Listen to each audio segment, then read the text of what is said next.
সম্পূর্ণ ব্যক্তিত্ব বলতে সেই জিনিসটাকে বুঝি যে জিনিসটা বলা হয় শারীরিক সৌন্দর্য এবং মানসিক সৌন্দর্য, মনেরও তো সৌন্দর্য হয় একটা, এই দুটোর সম্মিলিত প্রয়াসে কিন্তু আমরা বলতে পারি এ কমপ্লিট পার্সোনালিটি, একটি সম্পূর্ণ ব্যক্তিত্ব, সেটা পুরুষের হোক বা মহিলাদের ক্ষেত্রে হোক।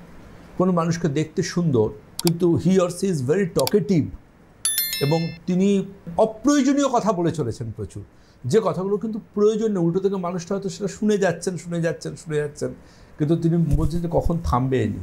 এইরকম যে কিছু টকেটিভ মানুষ হন, এখানে কিন্তু এই জায়গায় কিন্তু পার্সোনালিটি ক্রাইসিস, ভীষণ রকম ক্রাইসিস, কারণ এদের কথা কেউ শোনেনি, এরা সেরকম একটা অ্যাম্বিয়েন্স বা সেরকম একটা পরিবেশও বড় হয়েছে। আজকে দেখবেন যারা গুরুত্বহীন তারা ম্যারিটাল লাইফে হঠাৎ করে স্ত্রীদের অভিভাবক হয়ে যায়, যে আমি কারোর জীবনে অভিভাবক হতে পারিনি, আমি ক্লাসেও মনিটর হতে পারিনি, ছাত্র সংসদেও কোনো কিছু আমি করতে পারিনি, আমি আমার অফিস বা আমার কাজের জায়গাতেও আমি কোনো কিছু হতে পারিনি, দেন কেউ কারোর উপর যখন আমি অভিভাবকত্ব দেখাতে পারছি না, চলো আমার ফ্যামিলি মেম্বারদের উপর দেখাই, কাউকে একটা পেলাম, ফ্যামিলি মেম্বারদের দেখাই, বয়স্ক বাবা মার উপর দেখাই, আমি আমার বোনের ওপর দেখাই, আমি আমার সন্তানদের ওপর দেখাই, আমি আমার স্ত্রীর ওপর দেখাই, কারোর উপর দেখাই। এটা হচ্ছে টিপিক্যাল পার্সোনালিটি ক্রাইসিস।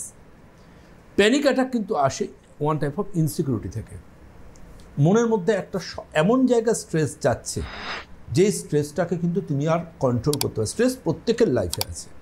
হিন্দিতে একটা খুব মজার কথা আছে, আমি বারবার বলি, থোড়ি সি বাত মে টেনশন শুরু, থোড়ি সি বাত মে টেনশন খতম। কী হবে না, সব ঠিক আছে, যাক।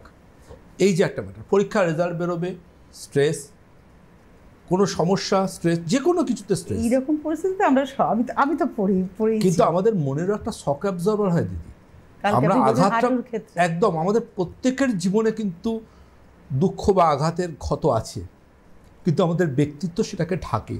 আমরা যদি আগামীর উদ্দেশ্যে সামনে এগিয়ে না যাই, প্রত্যেকটা আগামীকালকার উন্নততর করবার জন্য আমরা তো অতীত তো ভুলতে হবে।